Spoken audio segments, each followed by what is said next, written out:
Welcome to Myers Metal Detectors, located in sunny Tampa, Florida, where we sell nothing but fun and adventures, treasure hunting gear, and anything you can imagine for metal detecting. Give us a call, 813-237-1939.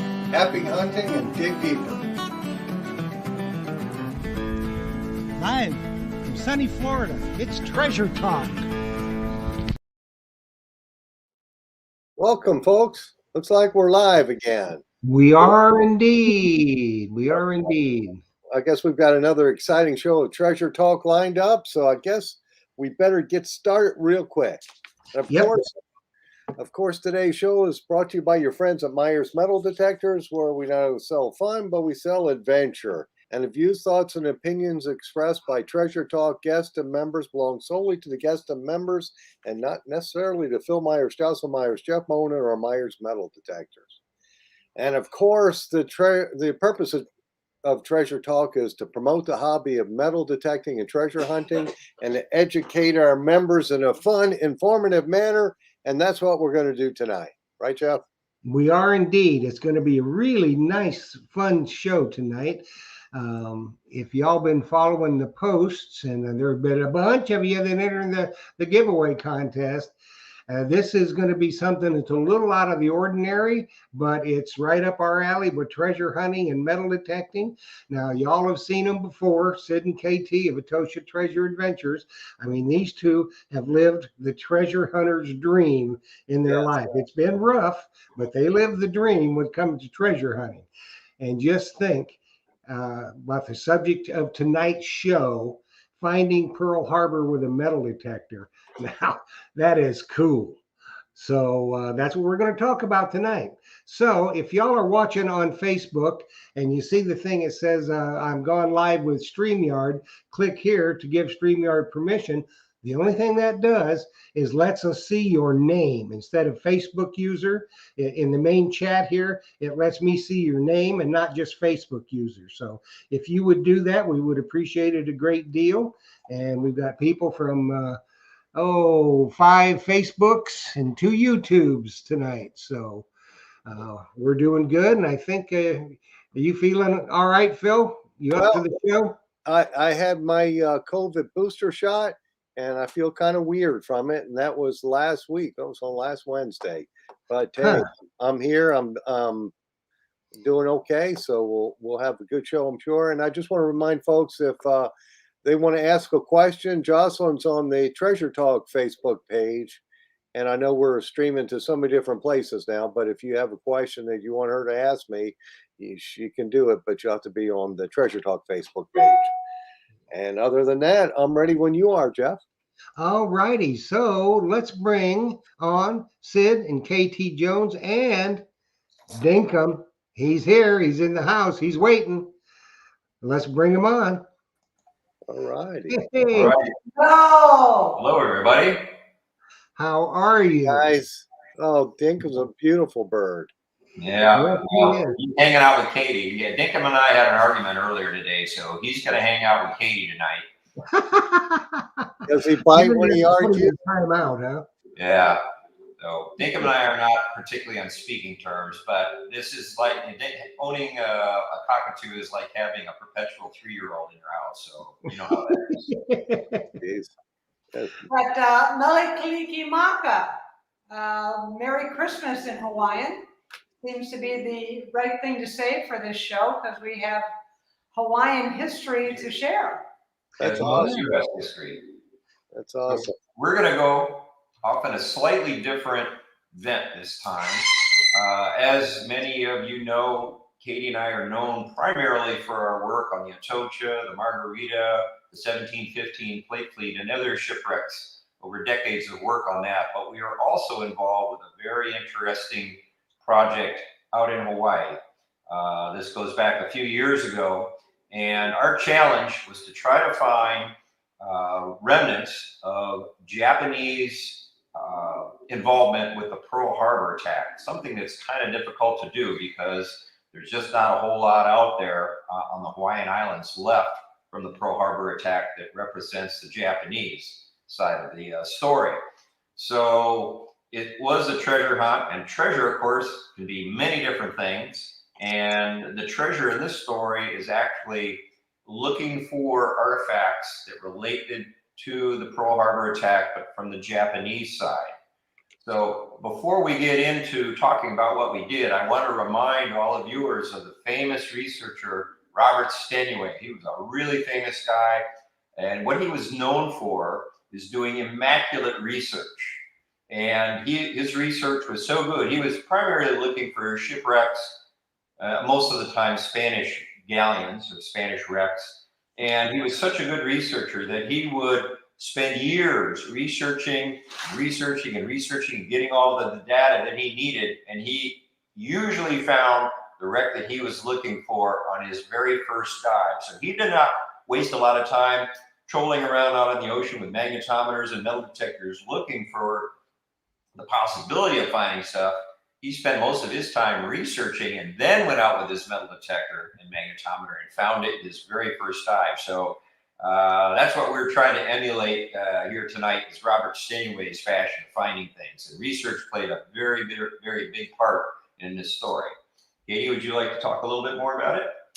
Well, if you're lucky, you find a trail of information. Whether that's 1715 Fleet, knowing where on the beach is a good place to look, or even if you're doing land finds and you know people go to a certain park or a certain area, it's doing that background research. And we were lucky to be able to find primary documents in archives in Hawaii that talk about what happened during the attack on Pearl Harbor, and subsequently after that, the things that occurred on Oahu and in Hawaii that were significant and historic. And so we were tasked with that, to find unique stories and artifacts for the Pacific Aviation Museum, which was built and developed on Ford Island in the middle of Pearl Harbor, right near the Arizona and the Missouri. And one of it is that the Japanese, during their attack, didn't lose a whole lot of planes. About 10% of the planes that went down, and some had been found, but some had never been found. And believe it or not, using the research techniques that we learned in treasure hunting with Mel Fisher and Robert Stenway's example, as well as using metal detectors, we were able to find some wrecks that had not been found before, that had been lost to time, just like the shipwrecks that we found. So while we were doing research out there, I ran into kind of a dead end in my research. I found what happened to a lot of the Japanese aircraft that were shot down during the Pearl Harbor attack. And most of those were carted back to the American hangars for evaluation purposes. And the Americans wanted to take a look at all the Japanese aircraft and find out what sort of secrets might be involved with the engineering and the way they were put together and the way that they flew. And of course, the Japanese Zero was number one interest for the Americans, because at the time, the Japanese Zero was the premier naval aviation fighter in the world. It had performance that no one's airplanes could touch, including our own. And we were very interested in trying to learn the secrets of the airplanes. And there were a number of Zeros that were shot down during the attack, as well as dive bombers and level bombers and torpedo bombers. So most of the wreckage from these airplanes that were shot down, there were 29 of them, was recovered, taken back for evaluation. And then eventually, over time, other than a few GIs prying off bits and pieces for personal souvenirs, a lot of that stuff was scrapped. Katie's holding a model of a A6M20, the same type of airplane that we were looking for, or at least a hint of. And there was a Zero that I found through my research that I couldn't account for after the attack. There was one that was reputedly lost due to anti-aircraft fire, but it wasn't shot down right away. It actually flew to an island called Niihau, which is a small, privately held island west of Kauai, some distance away from Oahu. And the original story was that Japanese Zero actually landed on the island, and the pilot was alive. The inhabitants didn't know anything at all about the Pearl Harbor attack, and here in their midst is this shot up Japanese Zero with a pilot who had paperwork and maps regarding the attack, and none of them knew why he was there or that there had even been a Pearl Harbor attack. So this island was very isolated and often forbidden to go there.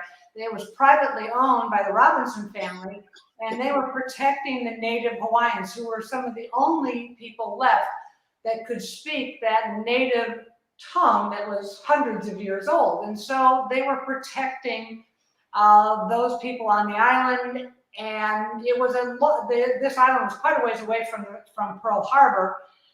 And there was no communication, there was no electricity, there were no radios. So when this Zero landed on their beach there, they did what most Hawaiians do when somebody comes to visit. They had a luau, and they had a luau for the Japanese pilot that landed there.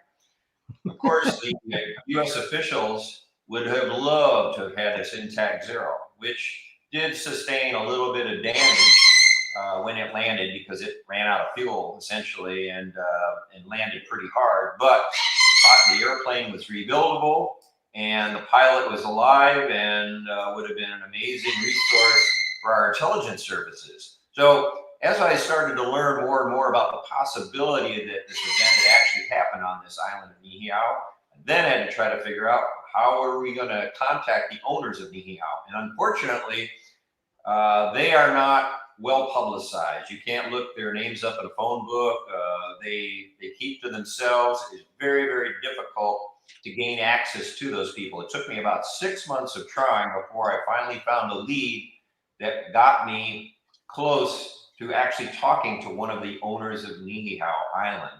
So we had a meeting with the owners of Niihau, and we explained that we were trying to put together this exhibit, and we would like to know if there were any fragments of the airplane, how true the story was that we had read about the airplane actually being out on the island.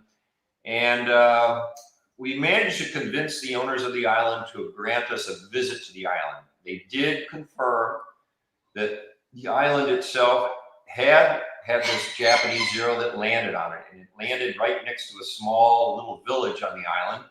And after the U.S. forces, the evaluation forces, visited the island briefly after the crash to recover some of the artifacts from the airplane, they told the islanders to never talk about the incident again, and they pretty much held to that. So the owners of the island in this remote location told all of the people that lived out there, let's not talk about this, and they left the artifacts associated with this Japanese airplane pretty much alone. And so by gaining access to the island, I was actually able to go out, visit the island, and I did find the actual wreckage of this airplane still on the island. Now, what you're seeing here, Katie's holding up a picture from the Pacific Aviation Museum, and some of the wreckage from that Zero is on a diorama that is out there in the exhibit right now. And that's some of the wreckage that we recovered. The airplane was somewhat skeletal by the time we got to it, but it is still the largest collection of artifacts from the Japanese side of the Pearl Harbor attack that exists in the whole world. In addition to the finding that the Zero actually existed, at least in component parts, we also learned an amazing story about the island itself and the owner of the island at the time of the Pearl Harbor attack. And he had been convinced by an airman named Major Jerry Grant, who was a big follower of Billy Mitchell. And Billy Mitchell, back in 1924, had written a report for the U.S. government stating that he believed that the next war that America would be in would be against the Japanese, and that the Japanese would likely start the next war with a bombing raid on Ford Island in Pearl Harbor on a Sunday morning at 7:30 in the morning. Now, this documented report was written in 1924. That's pretty amazing that Billy Mitchell predicted the Pearl Harbor attack, that it would happen on a Sunday morning at 7:30. Interestingly, Billy was off a little bit by about a half hour, but most of his predictions were pretty accurate. What Billy also predicted was that the Japanese would be using this lonely little island, privately owned island called Niihau, out in the middle of the Pacific, some distance away from Oahu, where the attack would happen.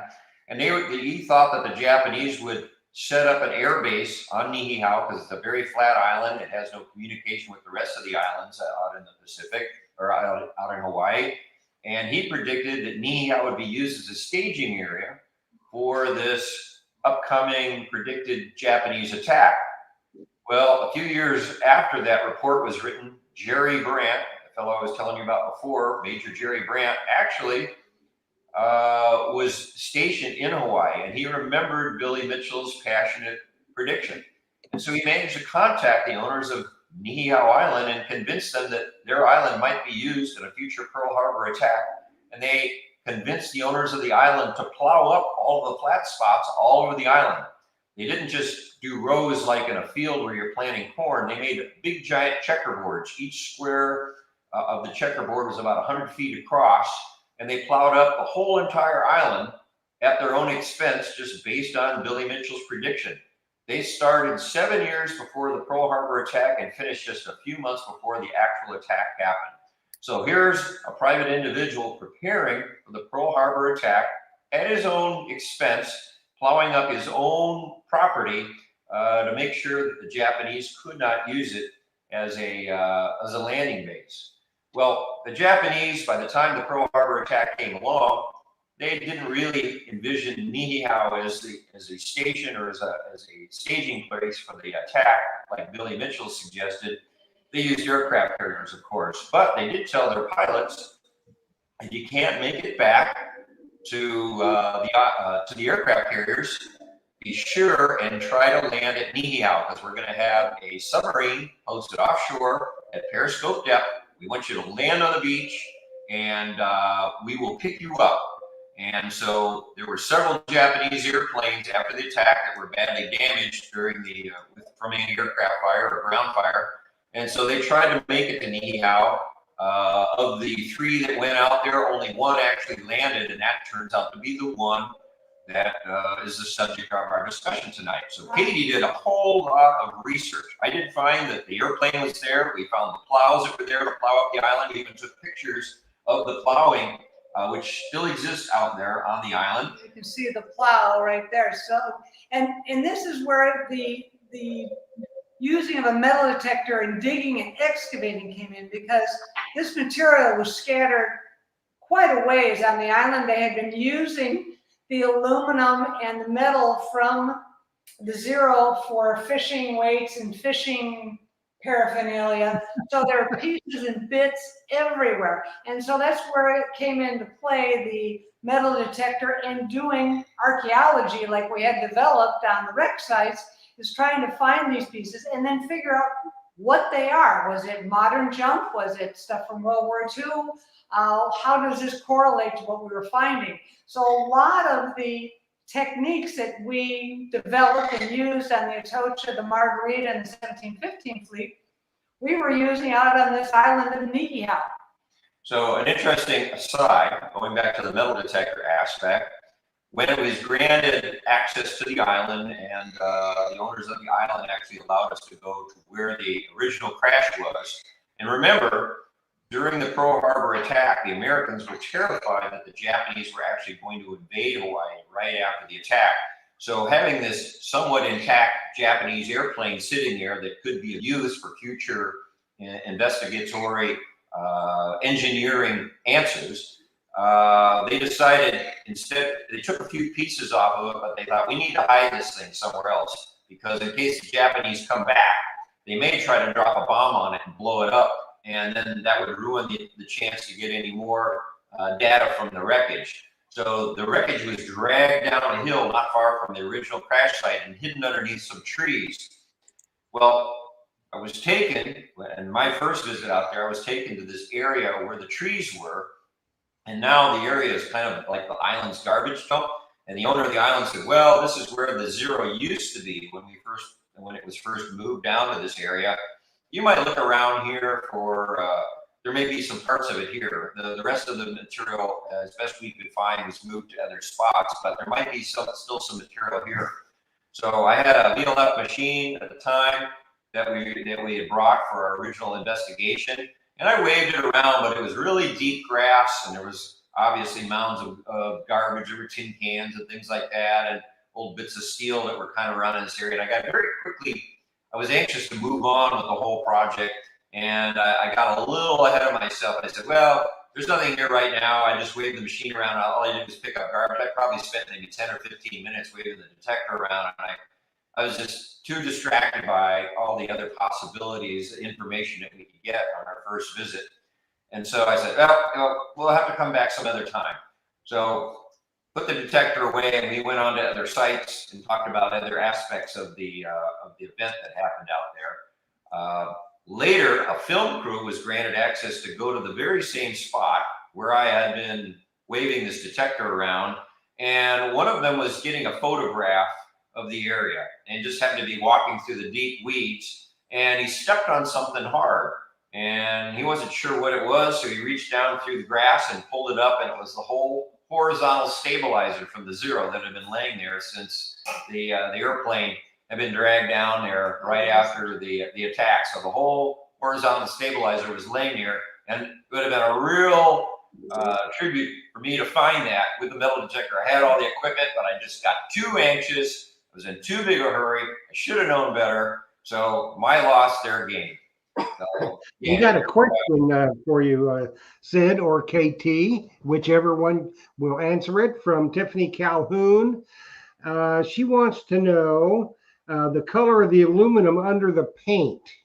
I guess she has a piece that's supposed to be from a Japanese Zero, and she wants to know what color it was to see if it's real. Really good question. Very good question. I have a picture here that might show some of that. And there's a story to go with it. So and what's amazing is the paint was not necessarily, did not hold its color very well. So what it started out as, especially even the plane that is on display at the museum, what it started out as was one color, and what it ended up as, like 6 months later, would be a much lighter color. But underneath was a beautiful blue color. I wonder if I can find a picture. yeah, the Japanese use kind of a lacquer. It's kind of almost like a blue tint. It almost looks like candy apple blue, and that was on a lot of the interior surfaces. This model you see here is kind of a gray color, and that's the color that everybody thinks that the Zeros were. There's a lot of reports about Zeros being gray color, and they did end up turning gray. Originally, we found out through, again, more research, that they actually started off as kind of a dark green, but the Japanese paint faded very, very quickly, and it turned from this dark green and would fade into gray. So the artifacts that were associated with the Japanese airplane, the Zero that we recovered, were all gray by the time that we found them. But we did find areas that had been covered over, that weren't exposed to direct sunlight all those years. And they were kind of it had faded not to gray, but kind of into a mint green color. And in doing some more research, looking at photographs from the period, we found out that mint green color evolved usually about a year after the airplane was built, which is just about how old this particular airplane was when it was shot down, about a year old. So painted darker green, started to fade into kind of a mint green, and then eventually faded out completely into gray. So they were changing color during the whole time of their use. Does that answer your question? Yeah, I think so. I've got a couple questions here for you, Sid. And the first is, my question is, the government was probably wanting a plane like that. Was that crash landed, or did it land intact? It was crash landed, but it wasn't a hard crash. It knocked the landing gear out from underneath it, but essentially the airplane was intact. And here on American soil, of course, Hawaii was a territory at this time. On American soil was the most advanced naval aviation fighter in the world, plus a pilot that flew in the Pearl Harbor raid with all of his data and maps and the authorities had no clue that he was there. Now, there's a lot more to this story than simply the airplane landing there. This airplane could have been rebuilt, and 6 months later, during the Battle of Midway, another Zero ended up landing in the Aleutian Islands, and that was badly damaged too during an accident, but it was rebuilt, and we were able to use it as an evaluation tool against the airplanes that we were currently using, as well as future designs. There's a picture on the front cover of the book. You can see a picture of the actual Niihau Zero sitting as it rested right after the crash. There's much more to the story than just the airplane landing out there. The pilot survived, as you understand, and it turned out to be quite an adventure for the pilot and the islanders. The pilot lasted for about a week on the island interacting with the locals, and if you want to learn more about the story, there's a tremendous amount of more information about what actually happened on the island. Things really got out of hand between the personalities of the pilot and some of the people on the island that wanted to help him and those who did not want to help him. There was actually a bit of an insurgency. The pilot, and aided by another worker on the island, actually took the machine guns out of the Zero and threatened to kill everybody on the island. Things got really ugly after a few days. And I don't want to give too much away on this story for anybody who's interested in reading more about it, or for the lucky person who gets the book tonight. Yeah. So we don't want to ruin that story too much. We're just kind of giving you a thumbnail of some of the bullet points leading up to what all the adventure that happened out there. Yeah, it sounds like it'd be pretty interesting, because it makes you wonder why the U.S. government didn't come in and grab that plane and take it back to the mainland to study it. They sort of did, but they didn't do it very tenderly. They chopped it up. They hacked away pieces of it just to see the technology, which also talked about in the book, because there was several pieces that had been produced by American industry. We were still trading with Japan even at this point of the war. Right. We've got photographs that are in the book. Actually, the generator on the Zero's engine, and there were photographs taken at the time as they were starting to disassemble it a bit. And there's a Bendix Eclipse generator, Bendix, of course, being a famous American company. The prop was actually built by Hamilton's as under license from Hamilton Standard. There were a number of other components of the airplane that were being produced under license from American companies. Well, just like everybody that metal detects or treasure hunts, it's always more to the story. It's that Paul Harvey, the rest of the story. The rest of the story, right. Keeps you going, that gets you excited about it, that you want to find more. It's too bad history isn't taught that way in school. And this is really one of those Paul Harvey type stories, was some of the things that we found out about the people and on the 1715 fleet, as well as the Atocha and the Margarita. It just adds so much depth to and such value, not just the treasure, but all the stories behind it that we found along the way. And it's whatever you're looking for is the treasure in the story. And in this case, it was the Zero. And another story, after we answer some questions, about the second bombing of Pearl Harbor that many people don't know about. No, I don't know about that. That's one I don't know about. I have the other question was from Rick Tumbleson, and he's asking, are you guys familiar with rumors of boys or private citizens stumbling across crash Zeros in the mountains of any other Hawaiian islands in the 60s or 70s? There was a fellow that we met that was actually from Washington, D.C. He was a high-ranking State Department official. And he said, and this sounds a lot like an urban legend to me, but who knows? He had been coming to Hawaii during his off times for decades to look for this particular airplane that he was seeking. And there was a Japanese Zero supposedly rumored to have seen going down somewhere above the Manoa Valley on Oahu. And according to his resources, one of the people who lived in the Manoa Valley had gone up. Now, the Manoa Valley is a very wet area. It's very, very lush there. It's extreme jungle. It makes Vietnam look like a desert. And this guy had been trying to, the this resident had just taken a little bit of time. Once in a while, he'd go out walking up in the jungle, and he had heard of the story about the Zero going down up there. No one had ever found it. And one day, again, this may be an urban legend, don't know, but supposedly the fellow that was doing the hiking up there one day brought home a Fairchild radio. And he told his wife that he had found a crashed Japanese Zero up in the jungle above the Manoa Valley, and he removed the radio and he brought it home. And in fact, Fairchild did make the radios that the Japanese were using at the time of the Pearl Harbor attack. So there's some correlation, some truth to that.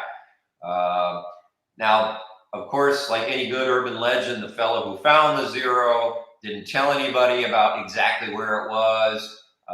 He unfortunately died, and his wife, and his wife threw the radio away, but and didn't have it anymore. But she had talked to some other people about how her husband had found this thing, and so based on that thin thread of evidence, this guy from the State Department would come out during his vacations in Hawaii, and he would go above the Manoa Valley and be looking for this airplane.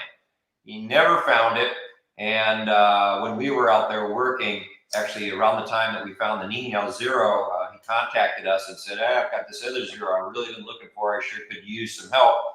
We didn't get involved with that because we were too busy with it. Don't know if it's an urban legend or not, but there are other planes out there. We have seen B-24s on hikes, and there's lots of open areas, and open meaning hiking areas. It's very mountainous and very hilly and overgrown. We've seen B-24s off of mountain trails. There's B-17s. There's quite a few. Yeah, there was a Hellcat recovered while we were out there that had run into the mountain top near the Poly. But as far as the Japanese plane went, I don't know if you remember when Hurricane Iniki went through a very powerful hurricane. It hit Kauai and grazed Oahu. Just off the southwestern coast of Oahu, a wing panel washed up on the shore from one of the Japanese aircraft. I think it was a Kate that had been shot down during the Pearl Harbor attack, and it washed up on the beach and was recovered. And that piece actually exists for sure. We've seen it, and it's at the Arizona Memorial. They have it in their curatorial area. So yeah, there's stuff out there, and not every airplane that was shot down was recovered. Some went in the ocean, some maybe in remote areas.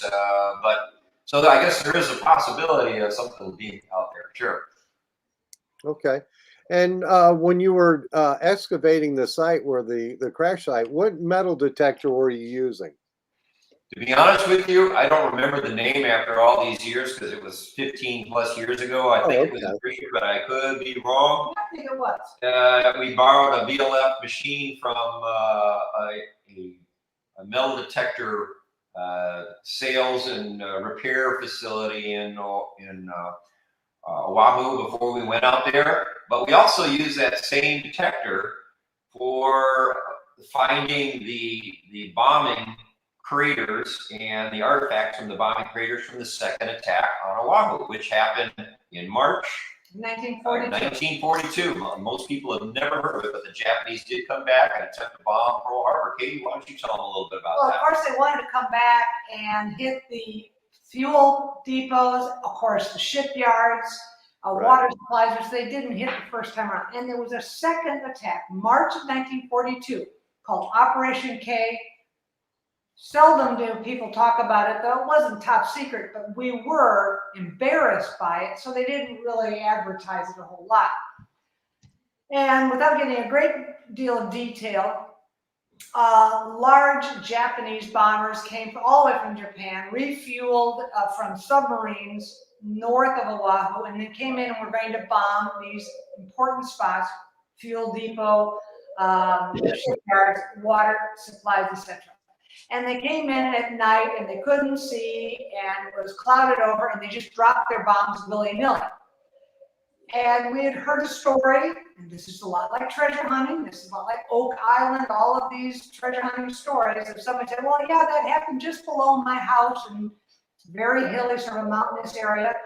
and went out and looked in this. Now this brush in this bush area is really thick, but you could see, and the guy was pretty accurate. It happened, 60, almost 70 years ago. The guy that gave us the description was 8 years old at the time, and he remembered an explosion up on the ridge above his house. He went and visited one of the craters early on, but he'd never been back there since. So for him to remember exactly where it happened relative to where he currently was and try to describe it to us was a bit of a challenge. And so went to this area, all grown over, and took that same metal detector. And here is the irony of it all. On the Atocha site, that was used in the World War II era as a bombing site, as a bombing range. And so constantly, while we're trying to find the Atocha's treasure, we're finding bomb fragments, which are just so annoying because, of course, it would bits and pieces everywhere. And if you don't, as Sid had the perfect example of that horizontal from the zero, if you don't look everywhere, pick up every hit, dig past it, and find out what it is, you're going to miss something important. And on the Atocha site, we had to pick up every bloody bomb fragment. We even found live bombs and missiles and mines and so forth. And they were the curse for all of us. And we would swear bitterly when we find them. And now we're looking for bomb fragments. And we are so excited to find this indentation, this bomb crater that still has Japanese bomb fragments in it. You can see the kanji written on some of these pieces.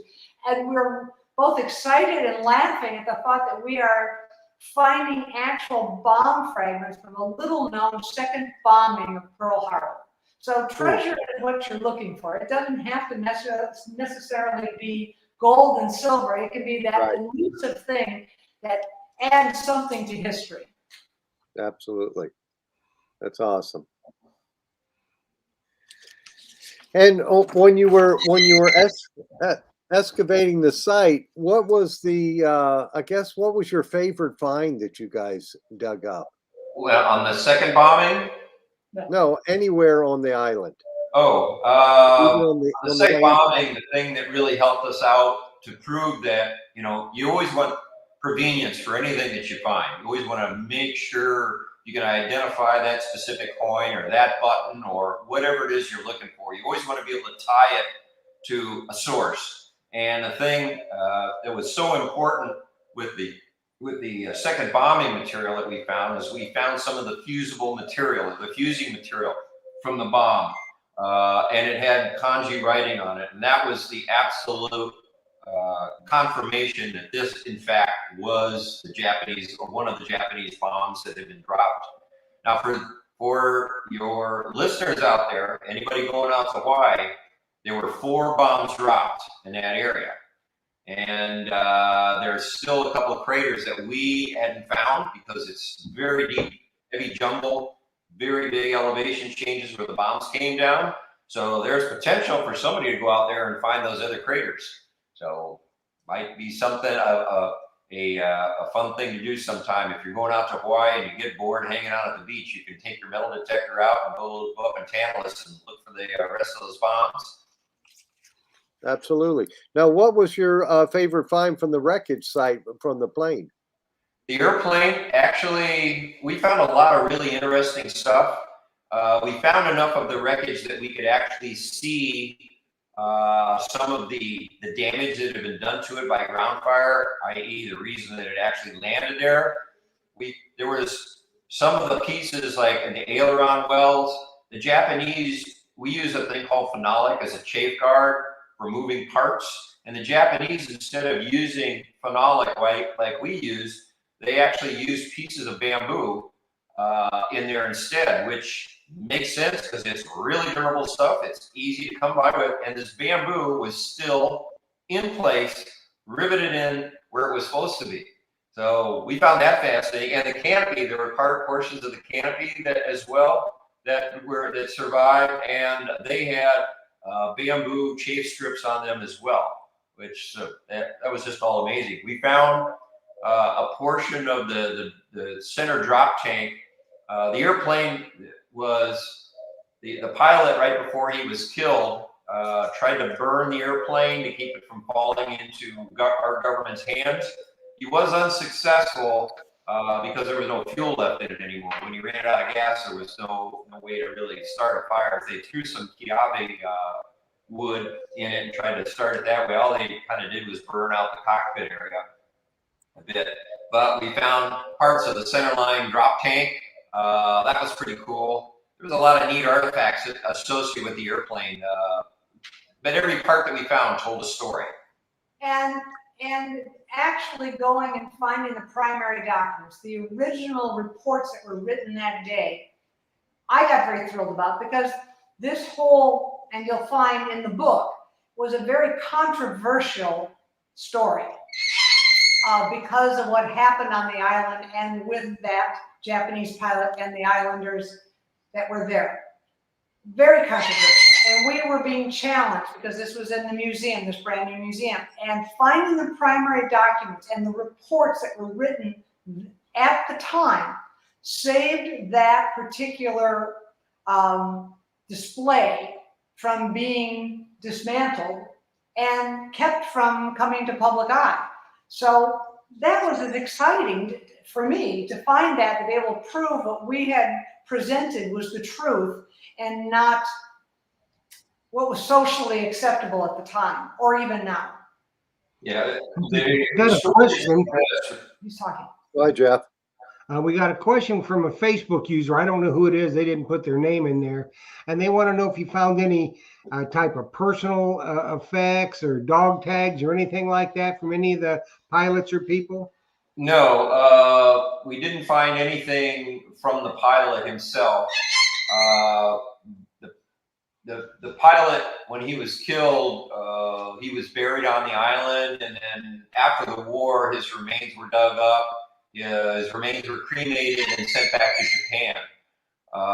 There was nothing left there of his personal effects. The papers that he was afraid of being captured, which was one of the reasons that he became so antagonistic to the locals, because they had taken his papers and his pistol away from him shortly after the crash.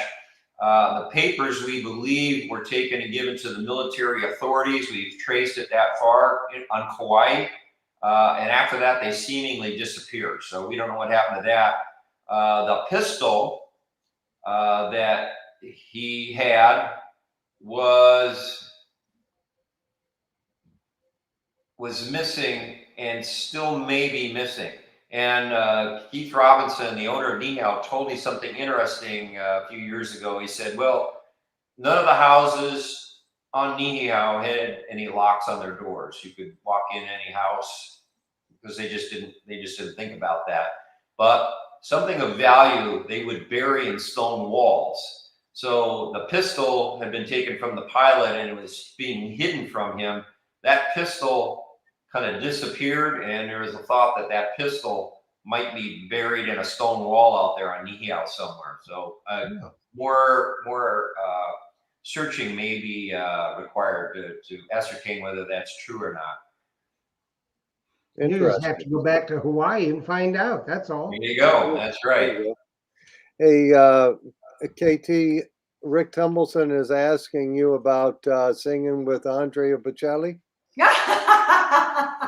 Did you do that? The weekend before Christmas, Andrea Bocelli came to Orlando to the Amway Theater, and a group of us that sing with the Orlando Opera Company were asked to be backup singers, which was pretty cool, I have to say. I mean, it wasn't like singing doo-wop behind him, but there was about 3 dozen of us singing back up to some of the arias that he was doing. And there was 20,000 people there screaming like he's a rock star. So it was pretty cool. Well, he is a rock star. He's incredible. He is. He is, really. Well, it looks like Jeff's got the banner going. So looks like somebody's going to win something. Yes, indeed. They're going to win that book. And if you don't win it, I'm sure that you can get it from Phil, or you can get it directly from Sid and KT. Yes. Absolutely. If you go to our website, which is Atocha Treasure Adventures, This book, as well as the coin book and the book on the Atocha that Sid wrote about finding the Atocha, are all there, and you can get the book from us there if you're not lucky enough to win tonight. But for those who are winning, this book is filled full of amazing stories, firsthand accounts. We were lucky to be able to share, or Keith Robinson, who is the owner of Niihau and the keeper of all of this information, he shared lots of personal family pictures and letters, one from Edgar Hoover, J. Edgar Hoover, about the Niihau. So lots that had never been known before. So that's all in the book, lots of photos and maps, and we're happy to share it with you. Good luck to whoever wins tonight. It'll be signed, and we look forward to sending it to you. Okay, this is how we did it. You had to register on YouTube and on Facebook, and there were well over 150 entries. So the phrase that you had to use is "a day that will live in infamy." That is the phrase that you had to use. And how we work this, the name has been drawn. Once I announce the name, you will have 3 minutes to text or Facebook Messenger, either Phil or myself, and our numbers are scrolling across the bottom of the screen, but you have to use your name and that you are here. And then what you must do is and it's the only way you're going to get your prize, is you got to email to treasuretalkshow@gmail.com. And let me put that up on the screen so we can forward that to Sid and KT, and then they can get your book out to you. So from the time at the mark right now, Joe Veazey, you have 3 minutes to text or Facebook Messenger, Phil or myself. Yes, and I know Joe Veazey personally, so he better be watching. Well, I've got another question while we're waiting for Joe Veazey. Rick Tumbleson asked, did you find the prop in the engine? There's a good yes. Yes, we did. Now, interestingly, the information that I originally found about the Niihau Zero is that it said that the engine had been removed from the airplane. Remember, they didn't want to take the entire airplane because it's on this remote, hard to get to island. There was no transportation on the island. The people that had to go out and do the recovery didn't want to hump a bunch of heavy stuff back to Oahu. It was just too much of a hassle. And they already had a number of other Japanese airplanes that were crashed on U.S. bases that they had access to. So they were just sampling bits and pieces off of this airplane initially.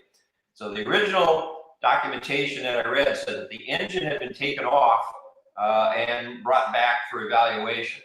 In fact, that turned out to be incorrect because one of the Niihauans, one of the Hawaiian people that lived out there when we went to do our first evaluation of the wreck site and the artifacts out there, he said, I've got something you might be interested in. And he said, my father's been keeping this in a house for years. And he came back later on with the entire blower case off the engine. So obviously the engine had been taken apart at some point, and he had the whole blower case to it. We later learned that the propeller had been removed too, and that was its own treasure hunt as well, trying to find out what happened to the propeller, because we heard originally the propeller was taken off and it was given as a gift to some admiral who had put it under his house. The houses were elevated a few feet off the ground, and it had been kept there for a few years, and then it was donated to a bar, and it was hanging on a bar wall. And then it had been moved again. And then it finally ended up, and it was supposed to be in downtown Honolulu at the Honolulu airport. And we heard there was a club out there called the Quiet Birdman Club, and we heard a rumor that they might have the actual propeller from this airplane. And we went, wow. So we arranged to go to a Quiet Birdman event. And sure enough, they had their clubhouse in the airport, and we went in it, and there's this propeller hanging on the wall. Well, unfortunately, the propeller had changed a lot.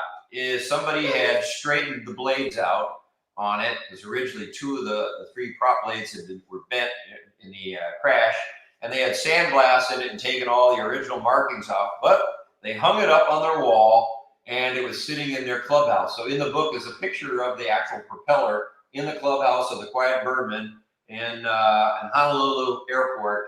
And we tried to get them to donate it to the museum, or at least allow us to put it on display with the rest of the airplane artifacts.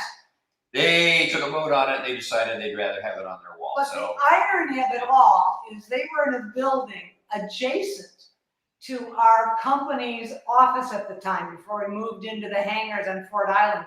They were adjacent. I mean, it was like one door away, and all this time that we've been looking for it, it was next door. it was next door, yeah. So you never know how things are going to work out. That's Hey, so Phil, funny. did you hear? Did Yes. anybody text you? Yes, Joe Veazey is the winner. All right, Okay, Joe. he texted you or messenger? Yeah, he texted me. Okay, good, because I was just fixing to announce another name because I didn't hear anything go off. Yeah, he texted me on my phone, and I gave you the thumbs up. I guess Oh, you're I not couldn't good at, see it. I'm blind. but yes, we have a winner. So the book is taken care of. But yeah, that's interesting. The propeller was right next door, and you Next spent door. all this After time all that. looking for it. There's so much irony in finding history, whether it's you had no idea it was right next door, or here we're excited about finding bomb fragments after years of cursing bomb fragments. We found the irony and the humor of it everywhere we went, but what's the joy of it is finding history, finding what you're looking for. And if that day happens to be tin cans or aluminum cans, and that's what you want to find, then you're excited about it. It's the joy of finding what you're looking for. Exactly. Hopefully this year we'll be working on the 17-15 fleet sites again. That's our plan, and we've already been making arrangements to be able to participate with some of the salvage boats out there. So And this we're winter, looking forward to that. And this winter, like a lot of other folks that are undoubtedly watching this production, we'll be out on the beaches. So we're looking forward to seeing you all out there. Yeah, absolutely. Yeah, a lot of stuff is found on the beaches in the wintertime. That's when the gentleman, I guess it was last year, Jim Tippett found all the gold coins on the beach. Yep. Last year, yeah, there was a good cut in the beach, and he had a real lucky day. He you're did. not He going had to find it if you're not out there swinging. yes, absolutely. You got to be looking. Did you want to say no. something, Jeff? Yeah, KT, you need to post the link to Tosha Treasure Adventures on the Treasure Talk group page, if you would, please. Yes, I'll be happy to. Just a reminder, though, it's, of course, www.tocha.treasureadventures.com. But I will go on to your site and put it there as well. Okay, and you know, if you don't want to do that, just get a hold of Phil. He'll get you your books. Absolutely. I probably got to call you tomorrow, KT, and get some of the new book because I didn't even know about this one here, and get that one in stock in the shop. Absolutely. Happy to support you guys in what you do and keeping people active and interested in what Sid calls is beach golf. Going out to the beaches and swinging a detector is like playing beach golf. Yeah, I'm not a big golfer, but I'll detect any day. But I Yeah, just you got that. Absolutely. Yep. You We're with couldn't, you on that. you couldn't catch me just walking on the beach, but I'll swing a detector all afternoon. yeah, you couldn't catch me exercising or just walking, but I'll swing a detector. Yes, I'll do that for hours. That's right. Yeah. Well, Yeah, it's just a total different feeling. that's right. And So it's have you about guys got time. anything else going with Mel Fisher's people? Well, we're coming up on the 400th anniversary of the Atocha sinking this September 6th, coming up September 6th in 2022. Going to be a huge event down there. Going to be some book signings, some seminars, some talks, a lot of drinking, a lot of storytelling, some of them true.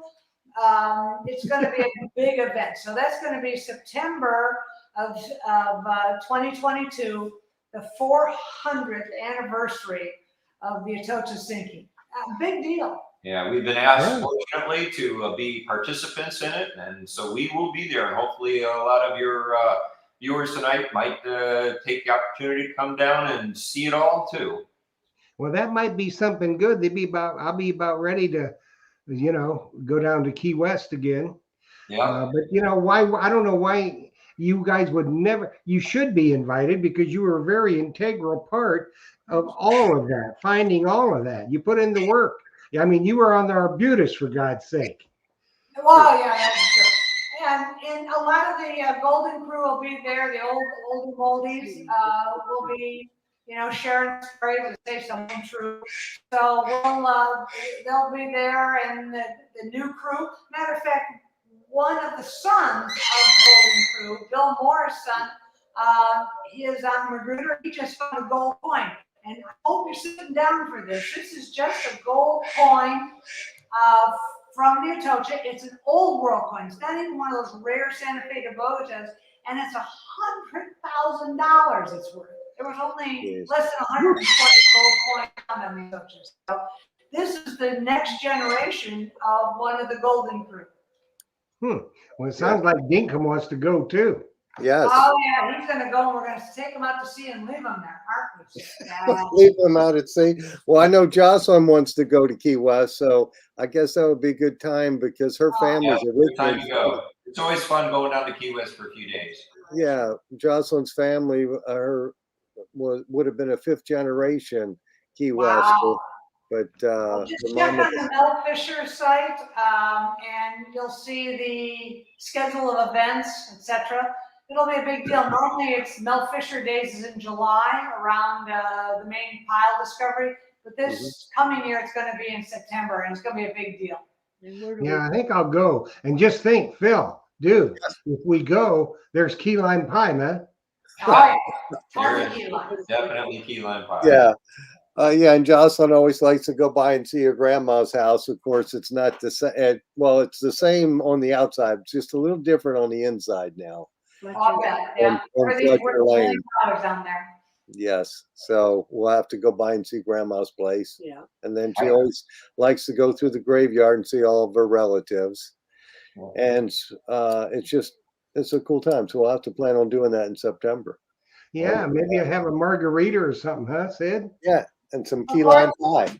And of course, I think in April they're going to have the 1715 Fleet Pirate Picnic that they always have, which is sort of the kickoff to the season. And they've got a big season planned on the 1715 Fleet. Lots of contractors that are going to be out there working right up to the beach. Oh, cool. You need to keep us appraised of all that stuff, KT. We can post it. Absolutely, we will. I'll send you photos, videos, etc. of what's going on. That would be great because we'll get it posted, and you never know. There may be a big treasure talk contingent down in September because that's kind of over the Labor Day thing, isn't it? A little bit past Labor Day. Yeah, September 6th. I don't know. 6th. I should have some 2022 calendars, but don't have them yet. Hey, Jeff, they're actually going in the mail tomorrow, buddy. What's this? Along with the check? Yeah, right there. Yeah. I forgot about to send them to you, but Well, you you will haven't have been your. feeling good. Yeah, you should have your. Yeah, I shouldn't have got that COVID booster because after that, then I got feeling a little under the weather. Well, yeah, but you're a little safer because of it. That's for sure. Yeah. Oh, yeah. I wanted to be safe, but I feel like, man, if somebody told me I was going to feel like this, I might not have got it. But you need it. If you're eligible to get it if you can, for sure. Price to pay for a little bit of safety. Yes. Better be safe than sorry. Oh, and I wanted to say to my wife, Jocelyn, happy anniversary tomorrow. It's been 40 years. 40 years. 40 years. You got married as a puppy. Well, we'll have to do a big, I'll come up with something for that And one. she's tolerated my compulsive digging, my treasure hunting, and just thinking about metal detecting all the time for 40 years. And my son is 39 years. He's not a baby anymore. He's 39. So yeah. Congratulations on a life well lived together. Yes, I can't believe she's put up with me for this long. So You can't believe it either. Same thing. We both said it together. oh goodness. Well, it's that time, Philip. It is that time. Well, Yeah. let me say first thank you to Jocelyn for putting up with me for almost 40 years Wow. tomorrow. And thank you, Katie and Sid, for coming on here and talking about your adventures. That's just awesome. I love hearing about everything. And thank you, Jeff, too. Oh, and thank you, Katie and Sid, for the book that Joe Veazey, who was actually a friend of mine, and helps me at the shop from time to time. He's a good guy, and he won tonight. That is awesome. Good for him. Yes, for sure. He's going to appreciate that. And thank you, Jeff, for all you do, buddy. You are welcome, and we are about ready to sign off. But Sid and KT, it's always a highlight of our day when y'all stop by. Yes. And Well, we're going to be get happy to come together. over with me next time we're over in that area. Well, I'm working on another deal. Like the last one, y'all were busy teaching people how to fly. Yeah. So I'm working on another deal to have a treasure tales segment somewhere down, and probably on the Gulf Coast where we can get in the water. Sounds And, good.